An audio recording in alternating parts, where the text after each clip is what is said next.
Olá, pessoal, tudo bem com vocês? Eu sou o André e é um prazer ter vocês aqui nesse momento, nos assistindo, e a você também que está aí nos acompanhando no YouTube ou pelo Spotify. Estamos começando mais uma aula do Praticadamente. E o nosso convidado especial de hoje é o Fabiano Ferreira, que vai dar uma aula e vai abrir também novas visões sobre o tema TDAH, diagnóstico e tratamento. Então, fique aqui conosco, que já já o Fabiano Ferreira vai falar mais sobre esse assunto. Porque antes de passar a palavra para eles, eu só gostaria de lembrar a vocês que estamos em todas as mídias, como o Instagram, o Spotify, o YouTube, o Facebook e também no WhatsApp. Tá? Sigam praticadamente e compartilhem. Fabiano, agora eu passo a palavra para você. Obrigado, André. Boa noite, né? Obrigado, primeiramente, ao Praticamente, por ceder esse espaço para mim. É um prazer estar fazendo essa live aqui com vocês hoje. Fico muito grato, tá? Eu sou Fabiano Machado Ferreira. Eu já fui CEO de uma empresa de publicidade, da minha empresa de publicidade. Fui professor por muitos anos. Hoje eu sou educador e psicoterapeuta. Trabalho principalmente com duas linhas de terapias, a terapia cognitivo-comportamental e a hipnoterapia. Eu tenho consultório em Porto Alegre, no Rio Grande do Sul, no qual eu atendo presencialmente, né? Porém, com o advento do Covid-19, a pandemia, hoje em dia eu atendo muito mais à distância, virtualmente. Hoje eu vou falar sobre o TDAH, principalmente sobre diagnóstico e sobre tratamento. Eu atendo pacientes que foram diagnosticados com TDAH e tenho uma esposa e filhos que têm o mesmo diagnóstico. Tá? Eu vou falar nessa live exatamente sobre o que é o TDAH, dados importantes quanto ao TDAH, 50 critérios para identificar adultos com TDAH, TDAH e outros transtornos, comorbidades, famosos com TDAH, o tratamento para o TDAH e a terapia, e vou dar algumas dicas de livros e filmes. Bem, o que é o TDAH? TDA/H significa transtorno de déficit de atenção e hiperatividade. E é um transtorno do neurodesenvolvimento. Esse transtorno ele tem 3 aspectos característicos: o déficit de atenção, a impulsividade e a hiperatividade, que pode ser física ou mental. Eu vou falar sobre cada um desses aspectos agora. O déficit de atenção ele pode estar relacionado a todos os aspectos referentes ao quesito atenção que envolve a vida do paciente. Seja uma conversa, seja assistindo a um filme, escutando música, arrumando a casa, assistindo uma palestra, participando de uma reunião, assistindo uma aula e por aí vai. Está relacionado a tudo o que exige a atenção do paciente diagnosticado com TDAH. Por exemplo, um adulto que está numa reunião e o chefe está falando sobre as metas mensais da empresa. Então, esse adulto ele está prestando atenção, mas ele que escuta a voz da pessoa encarregada em preparar o café. Então, vem à mente dele a ideia de tomar café.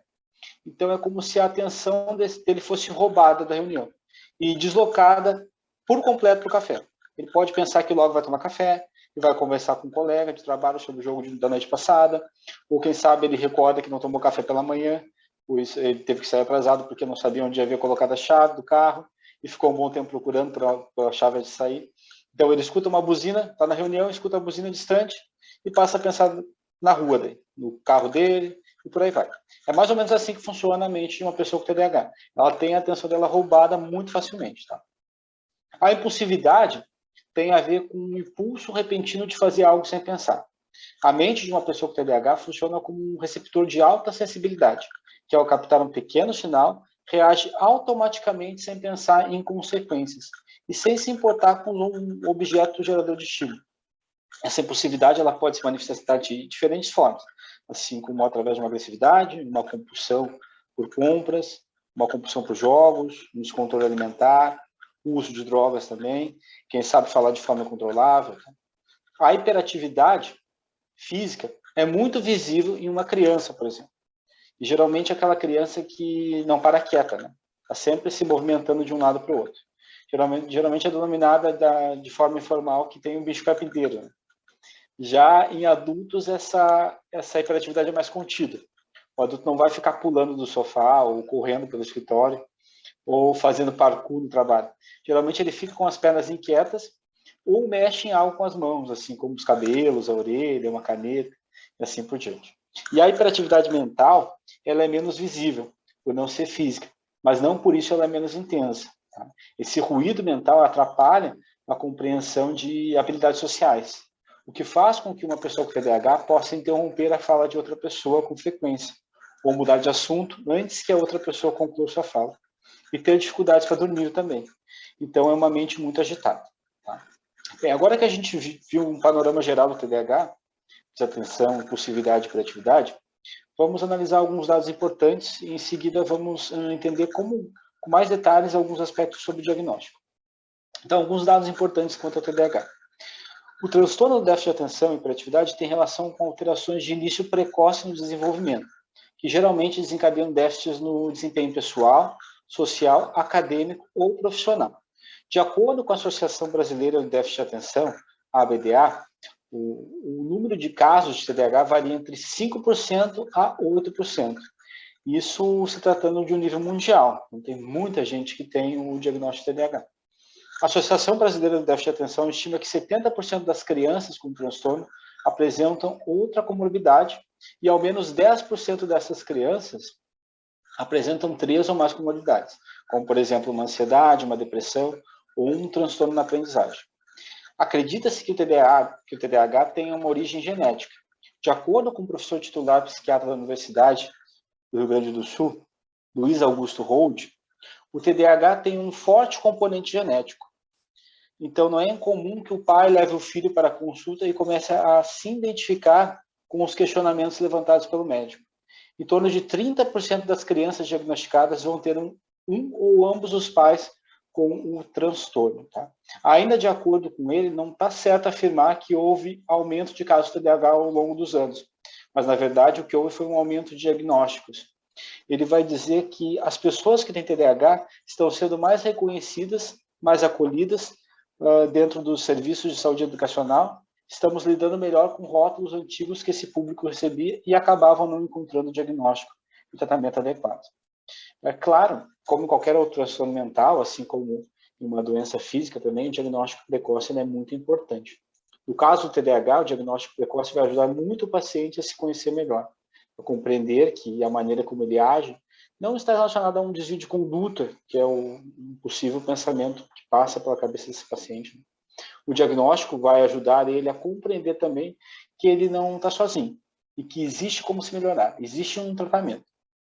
O diagnóstico vai ajudar também a compreender que é possível viver de uma maneira que o dia a dia não seja tão conturbado. É possível conviver melhor com outras pessoas e com ele mesmo também. É possível se sentir melhor consigo mesmo e ter uma vida mais saudável, mais organizada, mais apropriada à condição que ele tem e muito mais feliz. Né?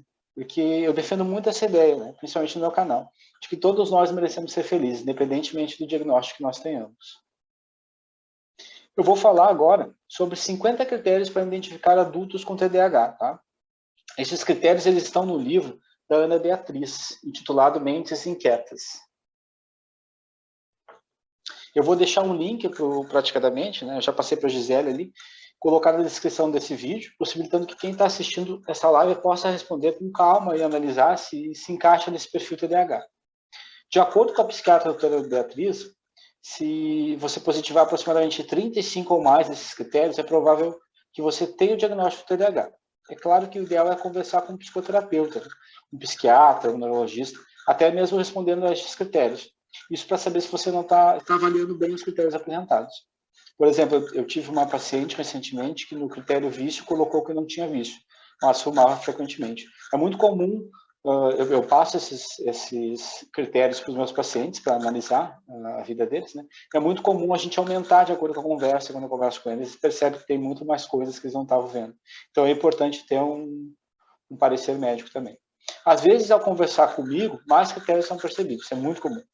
O que eu quero dizer é que o ideal é ter uma conversa com o profissional, como, por exemplo, o profissional que trabalha com TDAH, para avaliar esse diagnóstico.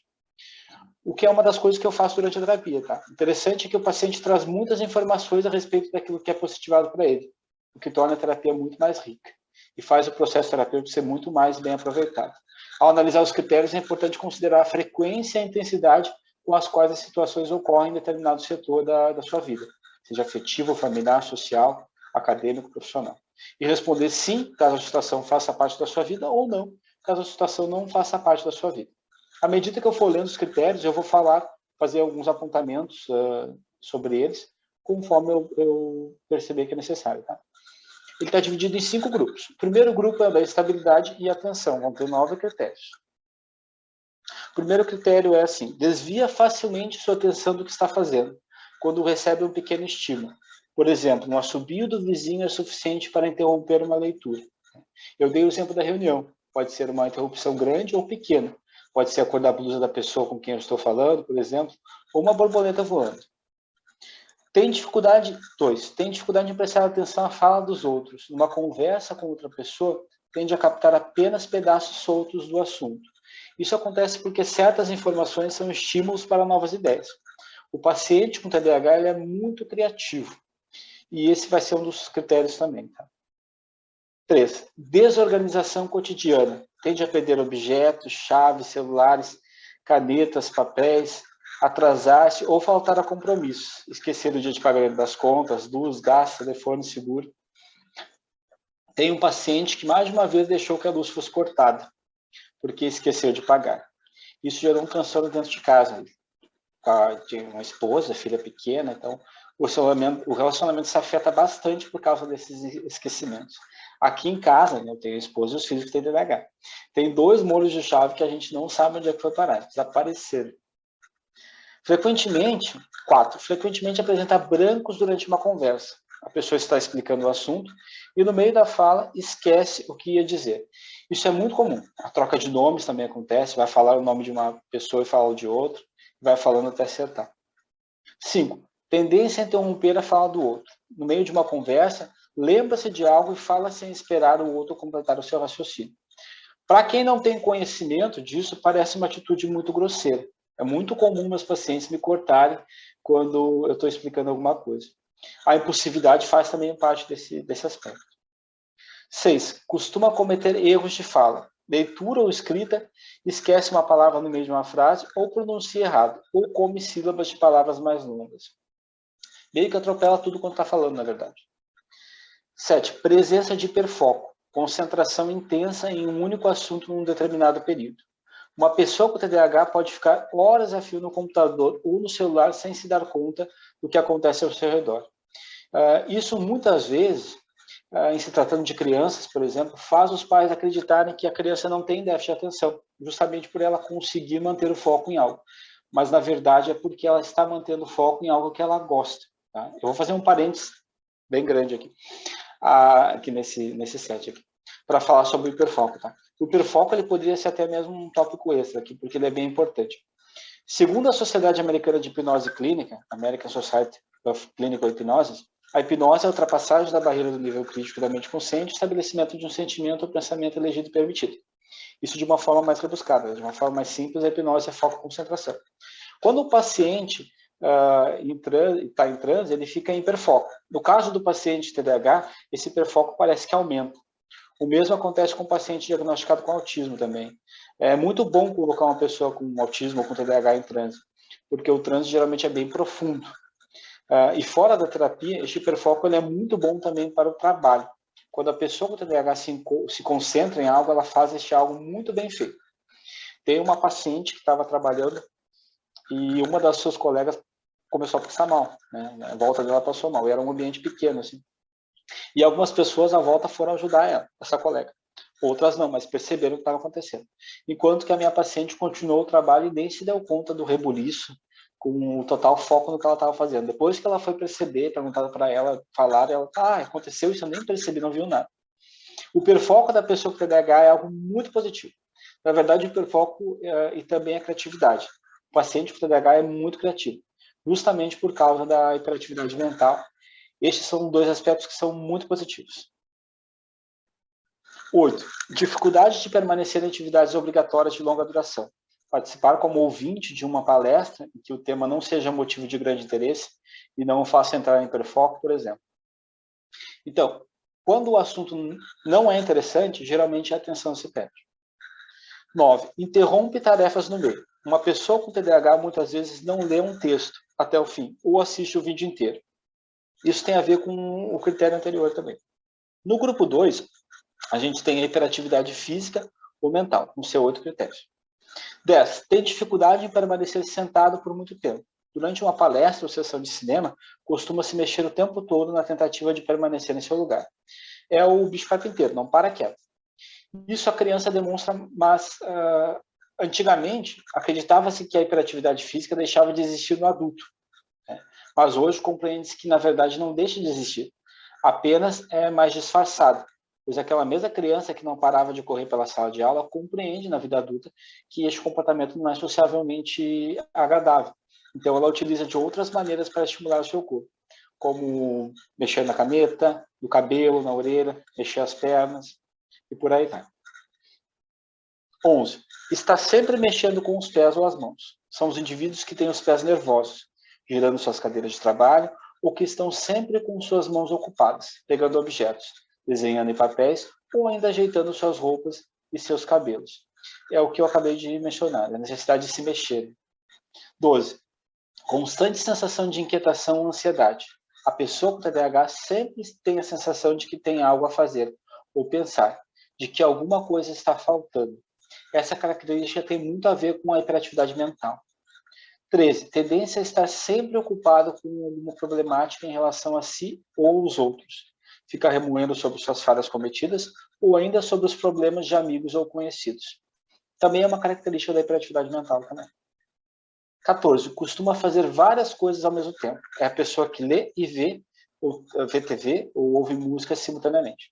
Na verdade, esta atenção multifocal, né, ela não é 100% plena.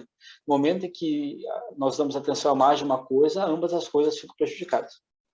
Eu queria parar um pouquinho e fazer um exercício de foco. Esse exercício eu sempre faço ele com os meus pacientes para ajudá-los a entender como funciona a concentração da nossa mente. Principalmente quando eu trabalho a importância do foco no pensamento positivo para se sentir bem consigo mesmo. É bem simples, tá? Basta que vocês coloquem o dedo na frente da tela, entre o vídeo, né, e o rosto de vocês. Eu quero que vocês olhem para o dedo de vocês. Eu quero que vocês percebam que quando vocês olham para o dedo de vocês, a tela, meu rosto, ele fica fora de foco. Tá? O celular, o computador, de que vocês estejam assistindo, fica fora de foco. E aí, se vocês olham para a tela, o dedo fica fora de foco. Por que isso? Porque a mente não consegue focar em duas coisas. Por isso que é perigoso. Ok, pode, se fizer, pode parar. Legal? Por isso que é perigoso, por exemplo, mexer no celular quando está dirigindo, né? Ou mexer no rádio, porque o nosso foco ele fica dividido. A gente pode até achar que está focando em duas coisas ao mesmo tempo, mas não é bem assim que acontece. 15. Envolve-se em vários projetos ao mesmo tempo. Um exemplo é a pessoa que tem diversas ideias simultaneamente e acaba por não levar a cabo nenhuma delas em função dessa dispersão. Então, a criatividade ela é algo muito presente em uma pessoa com TDAH, como eu mencionei antes, né? Então, o processo de iniciar tarefas é muito bom, mas dar conta de todas as tarefas iniciadas aí é outra coisa. 16. Às vezes se envolve em situações de grande risco em busca de estímulos fortes, como dirigir em alta velocidade, por exemplo. Isso tem a ver com algo que geralmente está em falta na pessoa com TDAH, que é a falta da dopamina e noradrenalina no cérebro. O cérebro de uma pessoa com TDAH não produz esses neurotransmissores corretamente, o que faz com que a pessoa com TDAH busque essas sensações por meio de outros estímulos, e um deles é se arriscando. Frequentemente fala sem parar, monopolizando as conversas em grupo.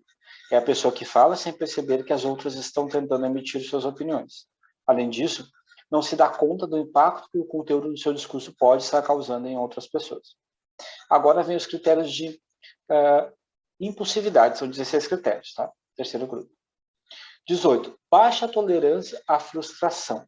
Quando quer algo, não consegue esperar, lança-se impulsivamente numa tarefa, mas como tudo na vida requer tempo, tende a se frustrar e desanimar facilmente. A pessoa com TDAH também se irrita com facilidade, quando alguma coisa não sai da forma esperada ou quando é contrariado. Aqui nem precisa falar mais nada, é impulsividade a toda mesmo. 19. Costuma responder a alguém antes que esta pessoa complete a pergunta. Não consegue conter o impulso de responder ao primeiro estímulo criado pelo início de uma pergunta. A impaciência está muito presente na pessoa com TDAH. 20. Costuma provocar situações constrangedoras, por falar o que vem à mente, sem filtrar o que vai ser dito. Durante uma discussão, uma pessoa com TDAH pode deixar escapar ofensas impulsivas. o que faz uma relação com a pessoa com TDAH ser bem, de certa forma, bem conturbada, né? E o arrependimento faz uma parte grande da rotina de alguém com TDAH, porque depois que ela falou, que ela vai perceber e vai se dar conta do que falou e aí vai se arrepender daquilo. 21. Impaciência marcante no ato de esperar ou aguardar por algo. Filas, telefonemas, atendimento em lojas ou restaurantes podem ser uma tortura. A minha esposa diz, não sei por que as pessoas ficam paradas na escada rolante. Para ela, a escada rolante foi feita para andar mais rápido, porque a gente continua caminhando e a escada se movimenta junto, né? Então, não é para ficar parado. Ela fica indignada quando as pessoas param e ela não pode caminhar. 22. Impulsividade para comprar. Sair de empregos, romper relacionamentos, praticar esportes radicais, comer, jogar e assim por diante. É aquela pessoa que rompe o relacionamento várias vezes e volta logo depois arrependido. Aqui a gente tem impulsividade em diversos setores da vida de uma pessoa com TDAH. 23. Reage irrefletidamente a provocações, críticas ou rejeição. É o tipo de pessoa que explode de raiva ao sentir-se rejeitado. Não para e reflete ou pondera antes de agir, o que traz consequências desagradáveis depois. 24. Tendência a não seguir regras ou normas pré-estabelecidas. Um exemplo seria o trabalhador que teima em não usar equipamentos de segurança, apesar de saber da importância disso. Aqui, tanto em adultos como crianças também. 25. Compulsividade. Na realidade, a compulsão ocorre pela repetição constante dos impulsos, os quais, com o tempo, passam a fazer parte da vida dessas pessoas, como as compulsões por compras, jogos, alimentação. Então, vai variar de paciente para paciente, mas pelo menos um tipo de compulsão é algo comum. 26. Sexualidade instável. Tende a apresentar períodos de grande impulsividade sexual, alternados com fases de baixo desejo. 27. Ações contraditórias. Uma pessoa com TDAH é capaz de ter uma explosão de raiva por causa de um pequeno detalhe, por mexer em sua mesa de trabalho, por exemplo, uma hora, e poucos momentos mais tarde oferecer uma grande demonstração de afeto por meio de um belo cartão, flores ou um carinho explícito. Ou ainda ser um homem arrojado e moderno no trabalho e, ao mesmo tempo, tradicional e conservador no âmbito familiar afetivo.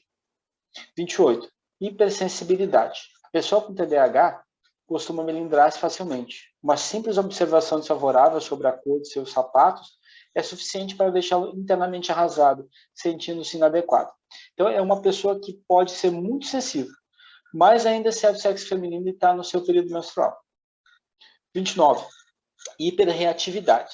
Esta é uma característica que faz com que a pessoa com TDAH se contagie facilmente com os sentimentos dos outros. Pode ficar profundamente triste ao ver alguém chorar, mesmo sem saber o motivo. Ao mesmo tempo que pode ficar muito agitado ou irritado em ambientes barulhentos ou em presença de multidão. Se motiva facilmente com um filme ou com uma dor do outro, mas ainda também uma mulher que está no período menstrual. Fica mais motivada, hein?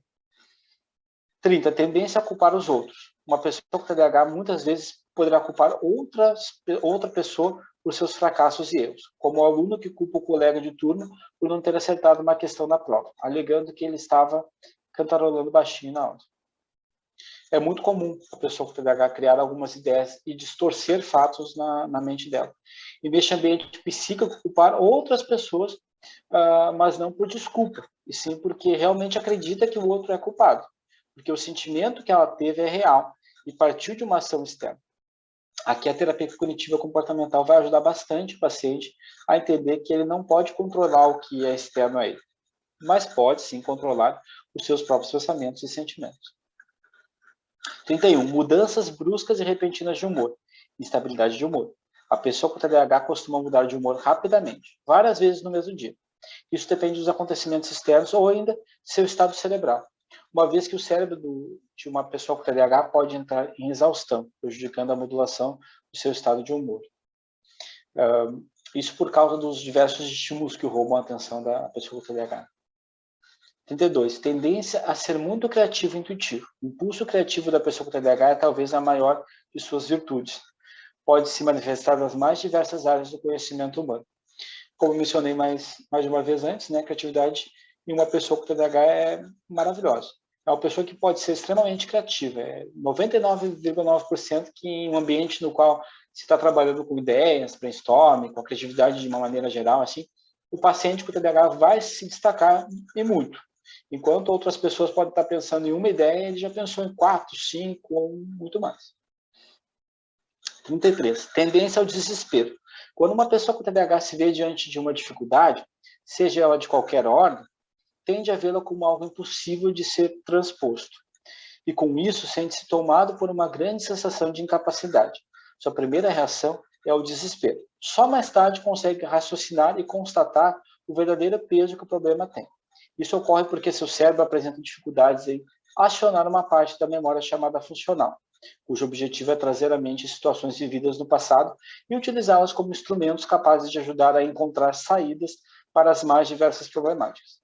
Essa memória funcional parece ser bloqueada pela ativação precoce da impulsividade, que nesse tipo de pessoa se encontra hiperacionado. Então, como a terapia cognitivo-comportamental trabalha com o modelo cognitivo e as funções executivas, a terapia ajuda o paciente a lidar com problemas que parecem ser impossíveis de serem resolvidos, principalmente lidando com ele mesmo diante desses problemas, com a própria pessoa. Eu vou falar um pouco sobre a terapia cognitivo-comportamental mais adiante. Agora a gente vai para o grupo 4, que são sintomas secundários, tá? Também com 16 critérios. 34. Tendência a ter um desempenho profissional abaixo do esperado para a sua real capacidade. Aqui vai depender de como a pessoa se utiliza do hiperfoco, tá? Porque se é um trabalho que pode ser utilizado hiperfoco, é para ser uma pessoa que trabalha muito bem. 35. Baixa autoestima. Em geral, as pessoas com TDAH sofrem desde muito cedo uma grande carga de repreensões e críticas negativas, sem compreenderem o porquê disso. Com o passar do tempo, eles tendem a se verem de maneira depreciativa ou menos capazes que os demais. Este aspecto ele tem se apresentado bem forte em meus pacientes. Realmente a carga que essa pessoa sofre acaba sendo bem pesada. As cobranças acabam sendo bastante severas. E muitas vezes há muito bullying envolvido também, tanto na infância quanto na vida adulta. É algo que eu trabalho bastante na terapia com os meus pacientes. 36. Dependência química. Pode ocorrer por consequência do uso abusivo e impulsivo de drogas durante vários anos. Aqui entra a necessidade de sentir a dopamina e a noradrenalina, que não são produzidas em uma pessoa com TDAH, da mesma maneira que existem pessoas não TDAHs. Nós poderíamos dizer que quando uma pessoa que não tem TDAH usa uma droga, ela libera dopamina e essa pessoa fica num êxtase, fica muito bem. Depois desce, murcha, né? No paciente com TDAH, ele fica normal, ele fica focado. Só que daí acaba o efeito e ele desce mais fundo. O organismo vai se adaptando com o uso frequente e pede dosagens maiores. Aqui entra a importância de se trabalhar com o diagnóstico, terapia, medicação correta. Eu vou falar mais sobre isso ao falar sobre o tratamento em seguida, de uma maneira geral. De uma maneira geral, assim, o vício acontece por o paciente encontrar uma resposta para aquilo que falta no seu organismo, sem compreender que existe um tratamento muito mais eficiente, muito mais eficaz e muito mais benéfico. 37. Depressões frequentes. Ocorrem, em geral, por uma exaustão cerebral, associada às frustrações provenientes de relacionamentos mal-sucedidos e fracassos profissionais e sociais. Está muito relacionado à baixa autoestima. É uma mente que sofreu e sofre muito, o que desencadeia a depressão como comorbidade. 38. Intensa dificuldade em manter relacionamentos afetivos. Então, é difícil lidar com uma pessoa com TDAH, mas nada que compreensão, estudo, carinho não possa ajudar. O diagnóstico e o conhecimento sobre o TDAH ajudam muito, tá? Muito mesmo. 39. Demora excessiva para iniciar ou executar algum trabalho. Tais fatos ocorrem pela combinação nada produtiva de desorganização aliada a uma grande insegurança pessoal. 40. Baixa tolerância ao estresse. Toda situação de estresse leva a um desgaste intenso da atividade cerebral. No caso de um cérebro de uma pessoa com TDAH, esse desgaste se apresenta de maneira mais marcante. Uma situação de estresse deixa o paciente exausto, mesmo que não faça nada fisicamente. Isso tem a ver também com a hiperatividade mental. Ele está sempre pensando. 41. Tendência a apresentar um lado infantil que aparecerá por toda a vida, na forma de brincadeiras, humor refinado, caprichos, pensamentos mágicos, intensa capacidade de fantasiar fatos e histórias. É interessante porque as histórias vividas acabam sendo interpretadas com bastante criatividade, com bastante magia, realmente. Tem um filme de 2004 intitulado Peixe Grande e Suas Histórias, acho que Peixe Grande e Suas Histórias Maravilhosas, que mostra bem essa ideia. É uma mente bem criativa, assim. 42. Tendência a tropeçar, cair ou derrubar objetos. Isso ocorre em função da dificuldade de se concentrar naquilo que se propõe a fazer e em controlar ou coordenar a intensidade de seus movimentos. A minha esposa uma vez foi tirar uma vaquinha de porcelana de enfeite de cima de uma mesa que tinha na casa da minha sogra, para que não quebrasse, porque meus filhos eram menores e realmente poderiam quebrar. Mas durante o transporte, ela mesmo quebrou a vaquinha. Caiu e quebrou a vaquinha. 43. Tendência a apresentar uma caligrafia ruim ou de difícil entendimento. 44. Tensão pré-menstrual muito marcada. Ao que tudo indica, em função das alterações hormonais, durante esse período, que intensificam os sintomas da pessoa com TDAH, a retenção de líquido que ocorre durante os dias que antecedem a menstruação parece ser um dos fatores mais importantes. Eu mencionei isso um pouco antes. 45. Dificuldade em orientação espacial. Encontrar o carro no estacionamento do shopping quase sempre é um desafio para uma pessoa com TDAH. No tempo do mapa devia ser horrível, né? Para quem não estava diagnosticado com TDAH já era, imagina quem tinha um diagnóstico. Graças a Deus existe hoje o Waze e o Google Maps. Mas essa inteligência espacial geralmente ela é bem comprometida. 46. Avaliação temporal prejudicada. Esperar por uma pessoa com TDAH pode ser algo muito desagradável, pois em geral sua noção de tempo nunca corresponde ao tempo real. Nesse aspecto, às vezes a minha esposa me diz que vai fazer um turbilhão de coisas em um espaço curtíssimo de tempo. E eu brinco que ela vai congelar o tempo para fazer tudo aquilo. O que para uma pessoa que não tem um diagnóstico de TDAH é muito claro que todas essas tarefas não cabem naquele tempo disponível, mas ela não percebe isso. 47. Tendência à inversão dos horários de dormir. Geralmente adormece e desperta tardiamente, por isso alguns pacientes com TDAH acabam se viciando em tranquilizantes, ansiolíticos ou hipnóticos. Essa dificuldade para dormir é algo que eu elimino já nas primeiras sessões com a hipnoterapia. É verdade. 48. Hipersensibilidade a ruídos, principalmente se repetitivos. Uma torneira pingante pode ser o suficiente para irritar ou desconcentrar uma pessoa com TDAH. E 49. Tendência a exercer mais de uma atividade profissional simultânea ou não. E no grupo 5, a gente tem só um sintoma, que é o sintoma genético. A história familiar positiva para o TDAH. Então, é muito comum um pai ou uma mãe levar o filho para a consulta e, junto ao diagnóstico de TDAH do filho, receber o mesmo diagnóstico. Foi assim com a minha esposa. Tem muitos pacientes que vêm e acontece isso. Eu não sei se alguém entrou depois, mas eu vou falar tudo que eu tenho para falar, ainda no final eu abro para as perguntas aí, porque senão eu acabo me perdendo no raciocínio. Então, bem é que nós concluímos esses 50 critérios, tá? E eu passei o link para a Gisele, depois ela vai botar ali para vocês, né? E aí, para que seja passado para vocês e deixado na descrição do vídeo, daí também quando for colocado no YouTube. Esse link vai para o Google Forms e lá vocês vão ter todas essas questões que eu acabei de mencionar. E daí vocês vão poder ler elas com calma, porque eu falei rapidamente ali, né? E afirmar se fazem parte da rotina ou não de vocês. Ao final do formulário, vocês vão saber a pontuação e poderão optar por receber um e-mail com todos os dados que vocês preencheram. Leva aproximadamente uns 10 minutos, tá? Aqui eu demorei um pouquinho mais, mas lá é mais rápido, você está lendo. Caso suspeite de que tem um diagnóstico de TDAH, né, eu aconselho responder o formulário. E caso vocês conheçam alguém que vocês acreditem que possam ter esse diagnóstico, aconselho também a enviar o link, né? Com certeza vocês vão estar ajudando essa pessoa. Tenham em mente que sofrer constantemente não é algo normal, não é algo saudável.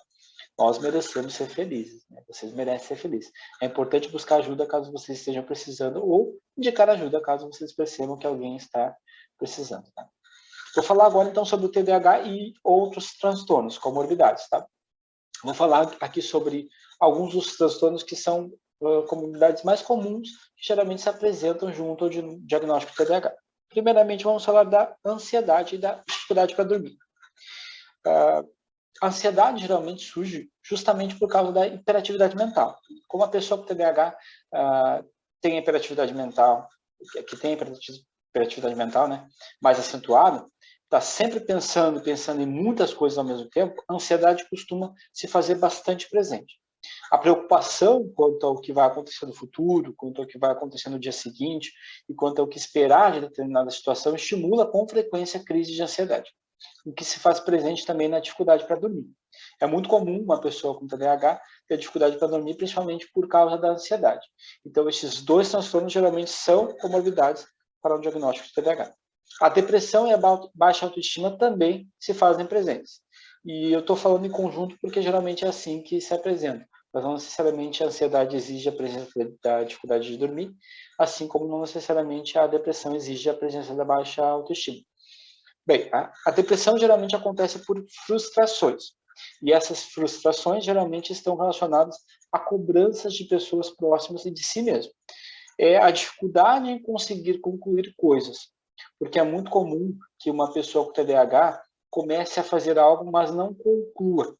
Mude de ideia, interrompa algo pelo meio e comece a fazer uma outra coisa. A falta de encerramento, de conclusão das coisas, seja no âmbito acadêmico, profissional, familiar, atrapalha quem é diagnosticado com TDAH. E essa pessoa, muitas vezes, se acha incapaz. E isso unido a cobranças excessivas e muitas vezes agressivas. É muito comum, infelizmente, a pessoa com TDAH sofrer abuso moral, bullying, porque ela é diferente das outras pessoas. Né? Ela precisa de mais tempo para concluir determinadas atividades. Ela precisa de ajuda para se compreender e se organizar. E quando não há essa ajuda, e eu estou falando de uma ajuda mais no âmbito profissional, né? A sua autoestima acaba se comprometendo. Eu vou fazer um parênteses aqui para falar sobre os P's-programadores. Provavelmente vocês já ouviram falar sobre os P's-programadores. Mas convém falar sobre eles ao falar sobre a vida de um paciente que tem o diagnóstico de TDAH. Os P's-programadores são pessoas que influenciam a mente do indivíduo, principalmente na infância. Podemos chamar de P's-programadores por essas personalidades, em sua maioria, começarem com a letra P, assim como pais, professores, políticos, padres, propagandas, mas não são apenas essas figuras. Podemos falar de líderes religiosos como um todo, familiares, amigos, na verdade, toda e qualquer pessoa cuja opinião tenha valor ou grande valor para a gente. E eu digo a gente porque, independentemente de haver um diagnóstico de TDAH ou não, essas figuras têm ou tiveram, em um certo momento de nossas vidas, grande influência sobre nossas mentes, sobre nossa maneira de pensar e, com isso, sentir, seja fisiologicamente, seja emocionalmente. E a nossa maneira de se comportar no mundo físico em que a gente vive. Então, o que esses personagens falam tem muito peso, principalmente em uma idade mais tenra, o que traz consequências muito desagradáveis na adolescência e na vida adulta de um paciente. Muitos dos nossos traumas são criados por essas personalidades que confiamos. Então, em determinado momento em que uma criança, digamos, não consegue fazer a tarefa, e tenta diversas vezes. A mãe já está cansada, tentou ajudar essa criança a fazer as tarefas, mas ela fica inquieta, levanta o tempo todo, não se concentra. A mãe explicou muitas vezes, e em um momento de exaustão, erroneamente, claro, mas com uma causa bem justificada, grita com a criança. E em um momento de estresse diz, mas tu não consegue mesmo, nunca vai conseguir. Nunca vai conseguir fazer esse exercício, por exemplo. Essa informação entra na mente da criança e fica ali morando. E é reforçada todas as vezes em que uma situação semelhante acontece, na qual essa criança tem de fazer uma tarefa que considera difícil. Isso perpetua pela infância, pela adolescência e cresce junto a essa criança, se tornando uma crença muito enraizada de que essa criança, então já adulta, é incapaz. E ainda é a mesma criança tentando resolver o problema com a mãe. Isso traz uma frustração muito grande, porque foi aumentando com o tempo como uma bola de neve. Então, um professor ofendendo um aluno de burro, a propaganda dizendo que para ser feliz tem que ter o carro do ano. Isso vai criando modelos mentais, arquétipos na nossa mente que nos cobram, nos dizendo constantemente se estamos certos ou errados, se devemos ser de uma determinada maneira ou de outra.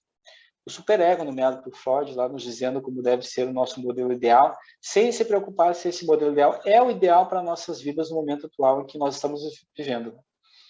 Ele não se importa com isso, ele se baseia naquilo que foi ensinado a ele. E por isso fazer terapia é algo muito importante. A terapia nos ajuda a nos compreendermos melhor, nos ajuda a poder colocar um novo olhar sobre nós mesmos e nos livrarmos daquilo que nos foi ensinado de maneira mais doída. A terapia nos ajuda a ressignificar os nossos traumas e dizer para eles que eles não têm mais lugar nesse personagem novo que nós desejamos ser, né? Que apesar de todas as dores que viveu, de tudo que sofreu, merece sim ser feliz. Isso eu não canso de dizer, né? Todos nós merecemos ser felizes. Eu tive uma paciente, uma vez que ela me procurou, ela era muito insegura, já era uma pessoa adulta, e aí eu apliquei a hipnose nela, fiz uma hipnoterapia, a gente foi num momento onde ela era coroinha numa igreja, e ela tinha que fazer uma coisa apenas, tá? E ela não podia falar com um padre, ela tinha que fazer um gesto, uma coisa, não lembro o que era exatamente, junto ao padre, e não podia perguntar nada para ele. E ela perguntou. E esse padre só olhou para ela, ele fez um olhar reprovador para ela. E esse olhar criou um trauma gigantesco na vida dela. E, claro, tiveram outras situações também, mas esse foi uma das situações que a gente acessou, que a gente pode dizer que foi o momento inicial da criança ali, tá? O evento sensibilizador ali. E isso basta um olhar, claro, o olhar de uma figura importante dentro da igreja, né, um olhar reprovador, criou todo um trauma nela. Eu gosto desse exemplo porque ele é um exemplo simples, às vezes pensa, um olhar só vai criar todo um transtorno, né? Ainda mais uma pessoa falando algo, uma pessoa que tu considera bem, né, falando algo agressivo para ti. Então, acabando esse parente gigantesco, né, voltamos às comorbidades. Além desses transtornos que eu mencionei, existe também um que é comum, mas em crianças, que é o transtorno de oposição desafiante. Esse transtorno, geralmente, ele faz com que a criança resista a fazer tarefas escolares ou tarefas domésticas. Por exemplo, tarefas que exijam autodeterminação, porque resistem a se conformar às exigências dos outros. O comportamento da criança geralmente é negativo, hostil e desafiador. Isso porque é um desgaste mental grande em conjunto com o esquecimento das orientações e a soma da impulsividade, o que gera as características desafiadoras. Pode ocorrer também porque essa criança pode assimilar a situação problema com outra situação problema que lhe trouxe resultados negativos ou extremamente negativos no passado, o que a arma contra a possibilidade de sofrer tal incômodo de passar pelo mesmo tipo de situação novamente. O transtorno específico de aprendizagem também é bastante comum, principalmente em crianças. A dislexia, por exemplo, aparece bastante. Tem outros transtornos, além desses que são comorbidades, com TDAH, mas esses são os principais, tá? Eu vou falar agora sobre alguns famosos com TDAH. Alguns famosos que foram diagnosticados com TDAH são a Jennifer Lawrence, a atriz principal de Jogos Vorazes e a mística do universo da Marvel. O ator Will Smith, recentemente envolvido na treta do Oscar, lá, 2022, né? O vocalista do Maroon 5, Adam Levine, o nadador já aposentado Michael Phelps, o cantor, ator, compositor, músico Justin Timberlake, a Emma Watson, a eterna Hermione da franquia do Harry Potter. No Brasil, nós temos o ator e cantor Felipe Galvão, mais conhecido por Fiuk, o filho do Fábio Júnior, participou do Big Brother Brasil. A apresentadora e atriz brasileira Sabrina Sato, o cantor e compositor José Felipe, mais conhecido por José Felipe, o surfista brasileiro Pedro Henrique, mais conhecido como Pedro Scooby, que também participou do Big Brother Brasil, na última edição. O interessante, tanto quanto o Fiuk ou Pedro Scooby, é que o BBB é um programa bem popular, e é bom a participação de pessoas com transtornos mentais, porque ajuda o povo a entender um pouco mais sobre o transtorno. Traz a possibilidade de analisar em tempo real o que acontece na vida de uma pessoa com TDAH. No caso do Fiuk, não sei se você assistiu o BBB, em alguma dessas edições, no caso do Fiuk é possível ver o vício dele por cigarros, apagões, a ideia de estar distante. O que está bem presente também no Pedro Scooby, né? Tanto que muita gente acreditava que ele era assim por fumar maconha, o que ele afirmou que não fumava. Não fuma. Então, o branco que ele tinha durante uma conversa, ou quando simplesmente viajando na mente dele, né? É interessante olhar, porque ele olhou, tem alguma coisa no YouTube. Existem outros famosos também que apresentam uma personalidade TDAH, mas que não foram diagnosticados. A Ana Beatriz menciona eles no livro que eu mostrei para vocês agora. O poeta, filósofo e dramaturgo Fernando Pessoa, o empreendedor, engenheiro Henry Ford, o cientista, matemático, inventor, escultor e lava-pedrada Leonardo da Vinci, o ator Marlon Brando, famoso em diversos filmes, entre eles A Franquia do Poderoso Chefão, o compositor austríaco Amadeus Mozart, o compositor germânico Beethoven, o grande físico Albert Einstein. Não sei se vocês já assistiram a série Genius, acho que é Genius, em português não sei como é que é. Ela tem 2 ou 3 temporadas. A primeira é toda sobre Einstein, a segunda acho que é o Picasso. Ela é interessante porque ela mostra o Einstein além do E igual a MC ao quadrado. E todos esses famosos que eu citei, eu acredito que o Einstein é um dos mais conhecidos em todas as gerações. Né? É uma grande figura, tanto em termos de conhecimento, quanto em relação a ser conhecido mundialmente. Porém, tem algo que eu gosto de física quântica, né? E eu gosto da figura do Einstein, Porém, tem algo que eu me questionava e que particularmente me incomodava na figura dele, que era a inteligência emocional dele. Eu me questionava sinceramente como é que uma pessoa tão inteligente podia ser tão problemática emocionalmente. A maneira como ele tratava a Mileva, a primeira esposa dele, os filhos, o filho que foi diagnosticado com esquizofrenia, as relações com amantes. Isso, claro, antes de eu entender como funciona a mente de uma pessoa com TDAH. Eu não entendia como ele podia ter tanta dificuldade no ambiente afetivo, o que é explicado pelo diagnóstico do TDAH. A série é muito boa, tá? Ela é curta, tem 10 episódios também. Vale a pena para conhecer mais sobre essa grande figura que foi o Einstein, além da teoria da relatividade geral e restrita. E é interessante principalmente para ter uma ideia de como funciona a mente de uma pessoa com TDAH. É uma série muito boa mesmo, uma das melhores que eu já assisti. Eu vou falar agora sobre o tratamento para TDAH e a terapia. Tá?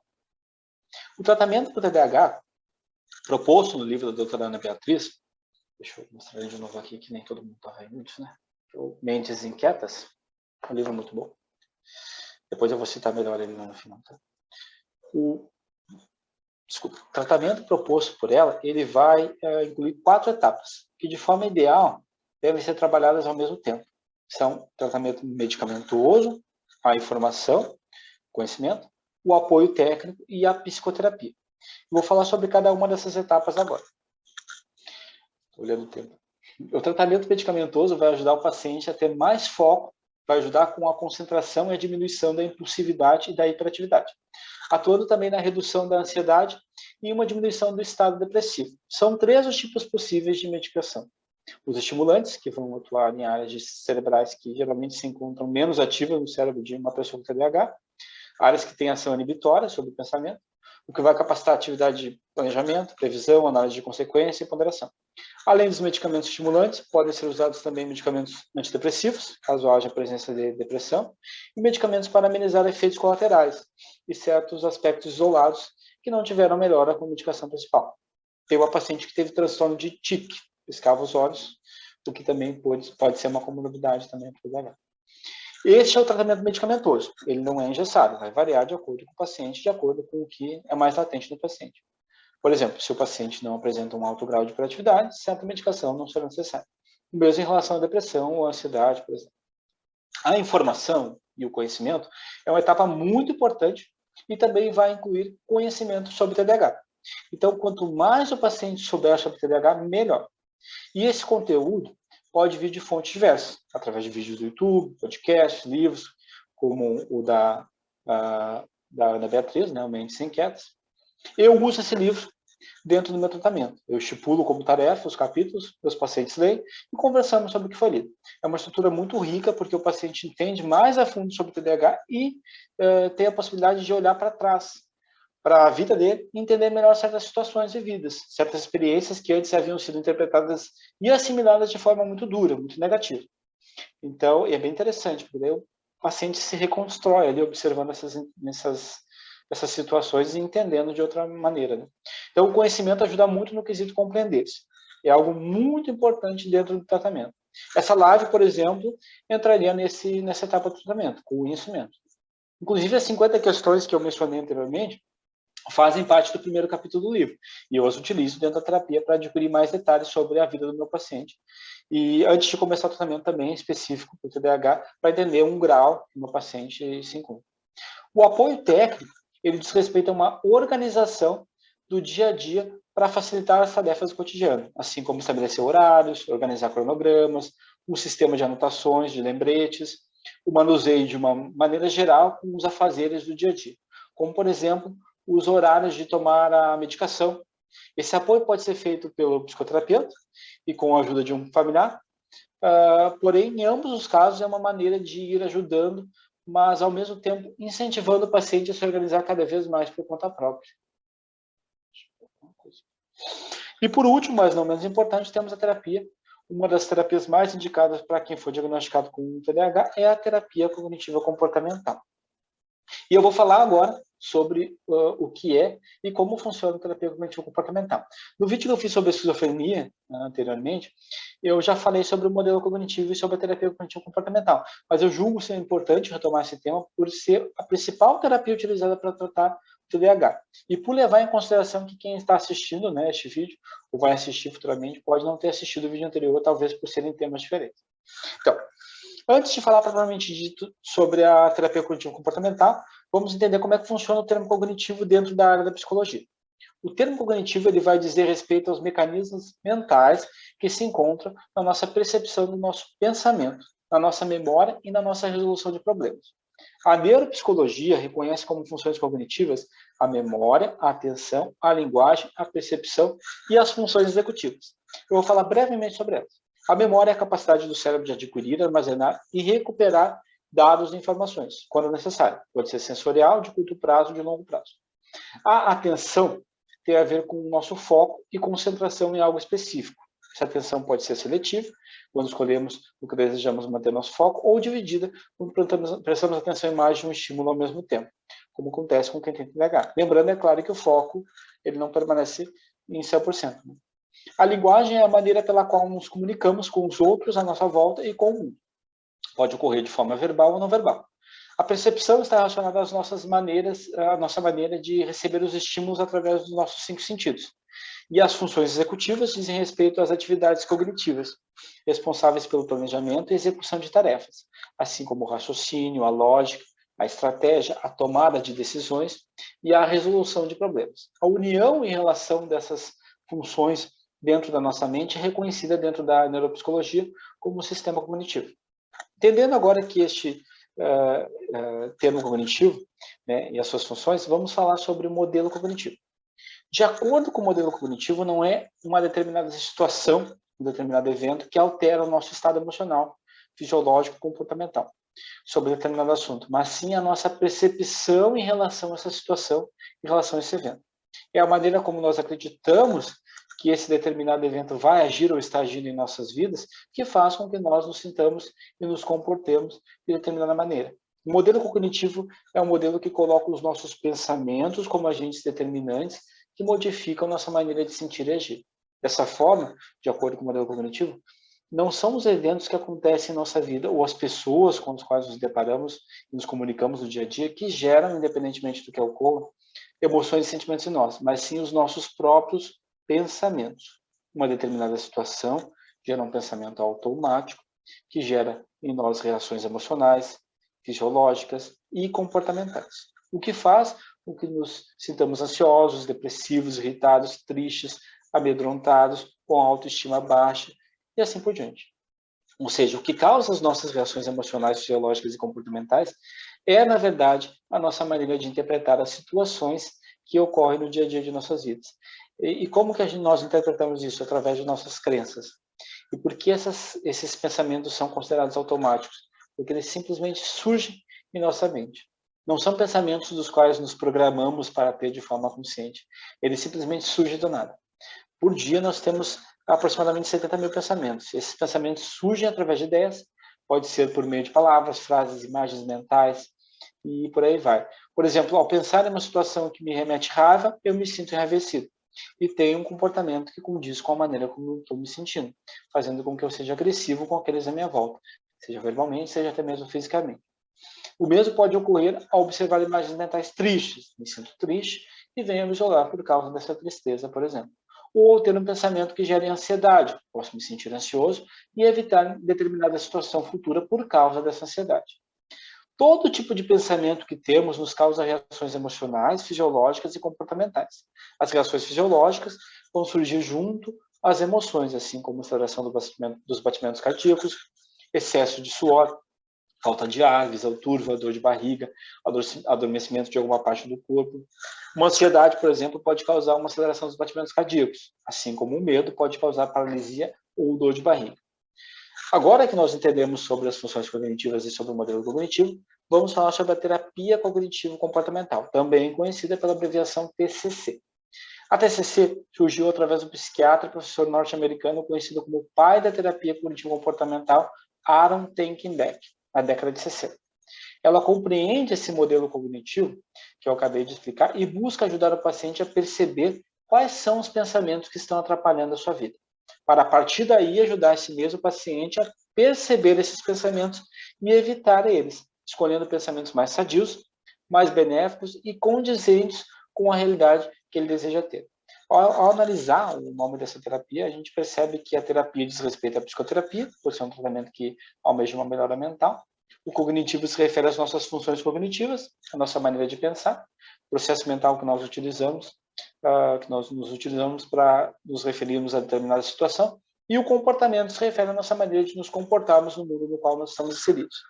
O Aaron Beck, ele notou que muitos dos pacientes depressivos que ele tinham dificuldade em perceber as suas emoções. Ele observou, então, que muitos deles mantinham pensamentos negativos e que, por isso, os sintomas depressivos permaneciam. Foi aí que, ao invés de tratar os sintomas, ele começou a tratar os pensamentos dos pacientes deles. O Aaron Beck, ele afirma que não é a situação em si que determina o que a pessoa sente, mas como ela interpreta essa situação. Por isso, a TCC foca não nos acontecimentos, mas sim nos pensamentos que os acontecimentos estimulam. E essa maneira como pensamos, geralmente, ela é relacionada a nós mesmos, aos outros, ao mundo e ao futuro. Quando um paciente diagnosticado com TDAH pensa a respeito de como ele é, muitas vezes ele leva em consideração falhas que ele teve, tentativas mal sucedidas e a agressividade verbal que geralmente o paciente sofreu na sua infância, adolescência e, por que não dizer, possa ainda estar sofrendo na vida adulta. Acontece bastante isso. Então, esses pensamentos tendem a ser carregados de negatividade, ideias de incapacidade, de incompetência, de sofrimento. Isso em relação às situações passadas, presentes e futuras, em relação a pessoas, locais e o mundo em si. Os pensamentos que surgem então, geralmente são carregados de ideias negativas, doídas e limitantes, e foram construídos através de crenças que, de uma maneira geral, limitam esse paciente a vivenciar e experienciar o melhor possível, a se utilizar do máximo das suas capacidades mentais, o que faz com que este mesmo paciente sofra. E, ao mesmo tempo, faz com que ele não perceba outras realidades que poderiam ser mais benéficas, ideias que, ao invés de limitar, o fortaleceriam.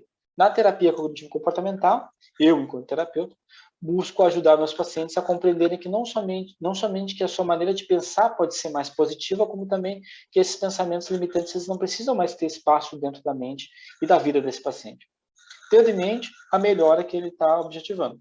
Dessa forma, eu ajudo os pacientes a eliminar esses pensamentos negativos de vez e os ajudo a substituir esses pensamentos negativos por pensamentos positivos, pensamentos mais saudáveis, pensamentos fortalecedores, pensamentos mais felizes. Junto à terapia cognitivo-comportamental, o uso também da hipnoterapia. Através da hipnoterapia, eu ajudo meus pacientes com âncoras para relaxamento, para dormir melhor, para controlar a ansiedade. Por intermédio da regressão, eu ajudo o paciente a compreender a causa de suas dores, ajudo o paciente a ressignificar situações que machucaram e machucam ainda bastante o paciente, que são os traumas. Eu ajudo o paciente a lidar com as pessoas envolvidas e, importantíssimo, com ele mesmo diante do trauma ou dos traumas ocorridos. O que ajuda o paciente a não sofrer mais com aquilo que aconteceu e faz com que ele se sinta neutro em relação aos acontecimentos ocorridos. E as situações, as pessoas que o atormentavam mentalmente passam a não atormentar mais, não interferir mais na sua maneira de sentir, porque ele aprende a controlar seus sentimentos. A hipnoterapia é algo maravilhoso, né? Profundo e maravilhoso, eu gosto muito. Eu vou só dar agora, eu estou vendo que estamos quase na 1 hora, né? Eu vou dar uma dica de livros e filmes aqui e fazer um resumo bem curtinho do que eu falei. Então, de livro a gente tem Mentes Inquietas, tá? Da doutora Ana Beatriz, e o Vencendo o TDAH, do Russell A. Bartley e da Christine Benton. Vencendo o TDAH e Mentes Inquietas. Eu trabalho muito o Mentes Inquietas porque a Ana Beatriz ela tem TDAH e ela escreveu esse livro pensando no paciente com TDAH. Então, ele é bem dividido. Porque o que acontece, às vezes, o paciente ele começa a ler e ele se perde, né? Tem pessoas que escrevem mal, né? Tem livros que são muito longos, que não tem muita divisão de capítulos, subtítulos, e para um paciente com TDAH é bem complexo de ler esses livros, porque ele acaba se perdendo, tendo que voltar a ler tudo de novo e acaba, às vezes, até desistindo. Então, esse livro ele foi muito bem pensado, muito bem escrito, né? A divisão dele é muito boa. Filmes e séries. Antes de falar sobre filmes, eu preciso dizer que não tem muitas obras sobre TDAH. Tá? Tem alguns personagens com características, assim como o Patrick, do Bob Esponja, o Bob, do Fantástico Mundo de Bob, quem é um pouquinho mais antigo vai lembrar, assim que nem eu assisti esse. A Dory, do Procurando Nemo, os Minions, o Doug, do Doug Funny, o Menino Maluquinho, o Lucas, no Mundo da Lua, o PU, antigo ursinho Puff, mudaram o nome, não sei porquê. Mas acredito que não tem uma afirmação de que eles são realmente diagnosticados com TDAH, mas se vocês pesquisar ali, pode ser que venha, são personagens de TDAH, mas não sei se foram criados com TDAH, eles têm algumas características. Mas eu indicaria, assim, a série que eu falei antes, é o Genius, tá? Primeira temporada sobre o Einstein, ela é muito boa, né? Ela vai mostrar o Einstein e as suas dificuldades, assim, emocionais. E tem um filme de 2014 chamado Mummy, que é sobre uma mãe viúva com um filho diagnosticado com TDAH. É um filme muito bom também, tá? Então, retomando brevemente, eu falei aqui sobre o que é o TDAH, trouxe alguns dados importantes a respeito do transtorno, apresentei 50 critérios para identificar adultos com TDAH, falei sobre TDAH e outros transtornos, comorbidades, né? Eu também mencionei alguns famosos diagnosticados com personalidades TDAH, com TDAH também, e falei também sobre o tratamento para TDAH, a terapia cognitivo-comportamental e a hipnoterapia. E por último, eu dei algumas dicas de leitura e cinema envolvendo TDAH. É isso aí, André. Eu falo, né? Excelente. Foi perfeito. E bem didático, né? Vamos lá, dizendo que... Eu falo. Bem estruturado, né? Você estruturou tudo direitinho. Legal. Agora, a gente pode abrir até para as perguntas, né? Sim. Se o pessoal tiver. Eu tenho uma aqui. Deixa eu já começar com ela. Quando você deu todos os itens lá, né? Da 50, né? Que você falou. Uhum. Necessariamente um TDAH ele não vai ter todos, né? Não, ou é imprescindível que ele tenha todos esses? Não, eu mencionei, ele a princípio tem aproximadamente 35, assim, a gente aí tem que se pensar. É claro, não é uma coisa pronta, assim, eu fiz, deu 35, eu tenho TDAH. Não, tem que conversar com um profissional para averiguar. E aí pode ser que essa pessoa também pode ter mais do lado da hiperatividade, mais do lado da desatenção, né? Ou pode ser combinado, pode ser os dois. A minha esposa, por exemplo, é combinado. O meu filho é mais da parte da desatenção. A minha filha é mais da hiperatividade. Eu tenho uma paciente que é combinado também. Tem um outro paciente que é mais da parte da desatenção, então da hiperatividade. Tem uma outra que é combinada. Então, varia. Eu me identifiquei com quase 95%, 99%, mas eu sou TDAH. Já tem diagnóstico? Aí já tenho, né? Mas é impressionante, gente. Chocada. Eu já comecei tipo assim, como tu falou, quando a gente começa a estudar a respeito, né, a procurar saber, muita coisa vai se amenizando das memórias antigas, né? Tipo... Alivia bastante, né? Ou quando tu falou lá da tua paciente, com o padre, sei lá, eu levei um coque uma vez do padre no ensaio da primeira Eucaristia. Ainda reprovei esse ano. Nunca vi ninguém reprovar na primeira Eucaristia, eu reprovei. E, assim, os meus melhores professores, assim, que eu mais gostava também, não, me decepcionaram horrores. E no ano que eu tive professor particular, foi o ano que eu reprovei. Então, tem um monte de comparações aí que tu fizeste que eu me achei identifico interessante, muito. Hein, ô Marcinho, achei interessante, não sei se você já estava aí quando ele falou do eu até anotei aqui, programadores. Totalmente, mano, as figuras de Gente, autoridade que mais próxima, né? Que tu eu achei considera. interessante isso. Eles não conheciam esse? Não. Esse eu não ouvi falar. Eu sempre falo com meus pacientes, porque sempre tem o que papai e mamãe falaram, o que o tio falou, sempre tem aquela figura de autoridade, tem uma importância muito grande, muito, muito grande. Tem muitos traumas que surgem dali. Às vezes coisas bobas, né? Um olhar, uma palavra, um não, chamar de burro, uma coisa assim, mas cria uma bola de neve e atrapalha bastante, né? Vai atrapalhar na vida adulta. Né? É bem assim. Eu assisto bastante os vídeos da Ana Beatriz Barbosa, né? E aí ela tem um canal com outro que também ele é ele é TDAH, né? E eles estavam falando da neurofeedback como uma das ferramentas para, O diagnóstico, né? Isso. Não, aí parece que ajuda também, não só no diagnóstico. Eu não sei como funciona esse neurofeedback. Eles falaram. Nós tivemos uma live sobre isso, só que o palestrante caiu, aí não deu para concluir o que era realmente, mas ela fala desse neurofeedback. Será que é aquilo que tu falou que aconteceu lá com o Grolo? Não, é assim, neurofeedback são aparelhos que você coloca na cabeça. Hoje tem alguns baratos que eu estou pesquisando. E esse aparelho, ele mede atenção e relaxamento, né? Então, você tem algumas tarefas que você põe no computador e esse aparelho vai medindo o nível de atenção e o nível de relaxamento. E você consegue, aí, olhando para o computador, ver como é que está a sua atenção e como é que está o seu nível de desatenção ou relaxamento. E aí você consegue ir modulando isso. Você vai aprendendo a ter mais atenção, por exemplo, do que relaxamento. Ou você é muito tensa, você vai aprendendo a ter mais relaxamento do que atenção. Como ele escaneia as ondas cerebrais e joga para o micro, você está vendo as ondas cerebrais ali atuando instante a instante, né? Full time. Então, você consegue ir trabalhando e se disciplinando. Você, na verdade, reaprende a usar o seu cérebro através de aparelhos de neurofeedback. Certo.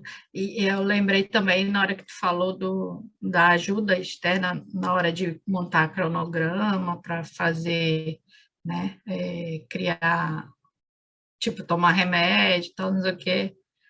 Eu criei a minha, como é que chama? Rede de apoio, porque... Tem uma caixinha de remédio que é muito boa, às vezes as pessoas desconhecem, que é uma caixinha que tem ali, vai de domingo a sábado. Não sei se conhece essa caixinha. É bem importante. Eu até ia trazer para mostrar, eu acabei esquecendo. É importante. Mas mesmo assim, às vezes esquece, né? Esquece. Quando tu vê, tu já passou um dia.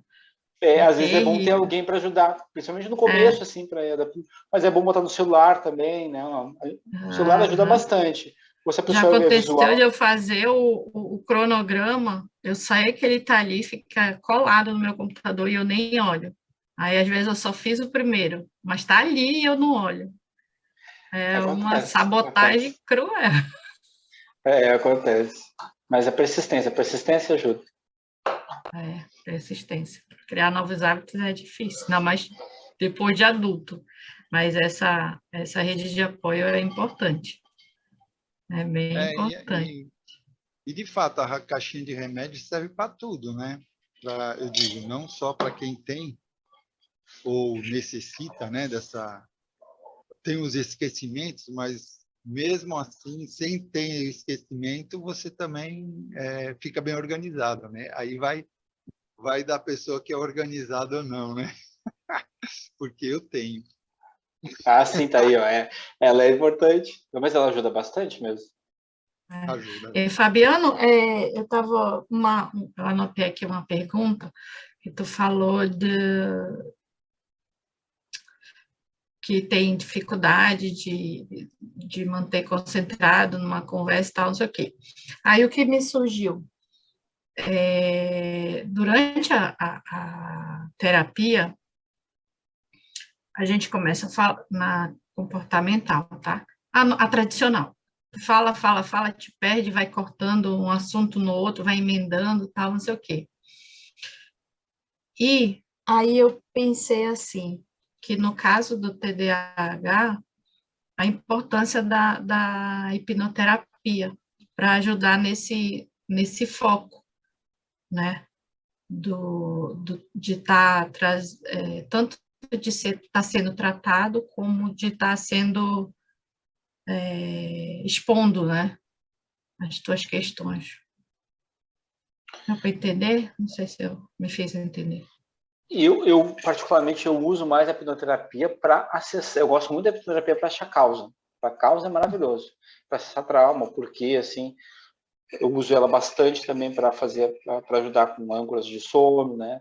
Para ansiedade, mas eu uso mais nesse sentido. Agora, o tratamento que eu faço para o TDAH, ele envolve muito, muito mesmo a terapia cognitivo-comportamental. Eu vou ajudar ele a observar esses pensamentos dele, né? O que ele está pensando que é negativo, porque geralmente o pensamento de um paciente com TDAH é muito negativo. Ele sofreu muito, então ele traz aquele sofrimento e aquilo ali evita ele de fazer certas ações, porque ele pensa que ele vai errar de novo. E ele pensa muitas vezes que as pessoas vão rir dele ou vão tratar ele de uma maneira que vai ser ofensiva de alguma forma. Então eu uso bastante a terapia cognitivo-comportamental. Eu não uso a hipnoterapia o tempo todo, eu vou usar ela mais para acessar causas. Tá? Porque tem causas que não percebem, ele vem assim, olha, eu não me sinto à vontade de fazer isso. Por que será? Né? Então, vamos te colocar em transe e vamos descobrir onde é que surgiu isso daí. E aí eu trabalho aquilo ali no decorrer da vida dele, né? Onde é que aconteceu pela primeira vez e quando é que foi se reforçando. Daí aquilo ali alivia bastante. Né? E uma das partes muito importantes é o conhecimento. O conhecimento já ajuda imensamente. E ali naquele conhecimento, por mais que ele não esteja em transe, ele está relembrando, ele está pensando, ele está ressignificando aquelas situações mesmo não estando em transe, porque ele vai ler, ele vai entender, então é por isso que aconteceu aquela coisa, por isso que eu fazia dessa forma, né? Eu não sou uma pessoa errada, eu não sou uma pessoa incapaz, então tem um motivo, tem um nome isso, TDAH, e aquilo ali ajuda ele a ressignificar muitas situações sem mesmo estar em transe. Assim. Ô, Fabiano, o jovem, né, a criança, né, no caso, como você falou, teu filho que desde pequeno já tem já vai ser criado dentro dessa consciência, ou uma criança que é criada dentro dessa consciência, ela sofre menos na vida adulta, né? Porque ela já vai, como você falou, ela já vai aprender como ela é, como é que ela funciona, né? E vai se cobrar menos, né? Eu acho, Sim, né? Exatamente. Tanto para ela quanto para os pais também, porque os pais percebem contra o que eles estão lutando, né? Senão a gente está lutando contra um inimigo invisível, a gente não sabe quem é esse inimigo, a gente passa muito trabalho, muito estresse, né? Então, quando a gente sabe, olha, tem um nome, é isso aqui, eu vou estudar isso aqui, vou entender como é que é, vou buscar entender como é que funciona o tratamento, aí facilita. Eu acredito que qualquer tipo de transtorno mental, né, um diagnóstico precoce, ele vai ajudar. Né? Não só falando de um tratamento, de um transtorno mental, uma dor física também, né? Se eu descubro um câncer anteriormente, eu consigo tratar e consigo, quem sabe, até me livrar dele no futuro. Né? Então, o diagnóstico precoce ele é muito importante. É bem interessante isso, diagnóstico e o tratamento, conforme você falou. Com certeza, com certeza. Muito interessante. Fabiano, você falou com relação ao transtorno ser de origem genética. Você já ouviu falar da epigenética? Não conheço. Tranquilo.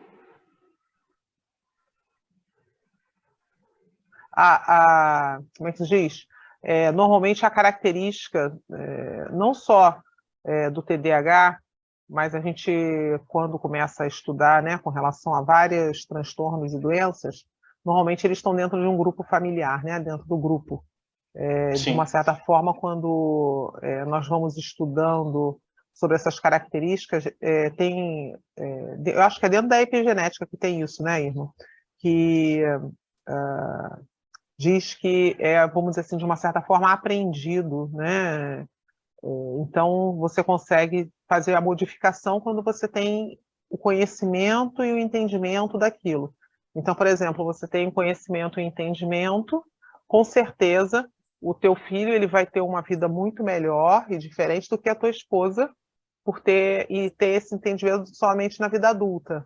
Ele vai conseguir modificar e ressignificar muitas situações na vida dele, que se ele não tivesse, ele passaria. Então, assim, é uma transformação que ocorre.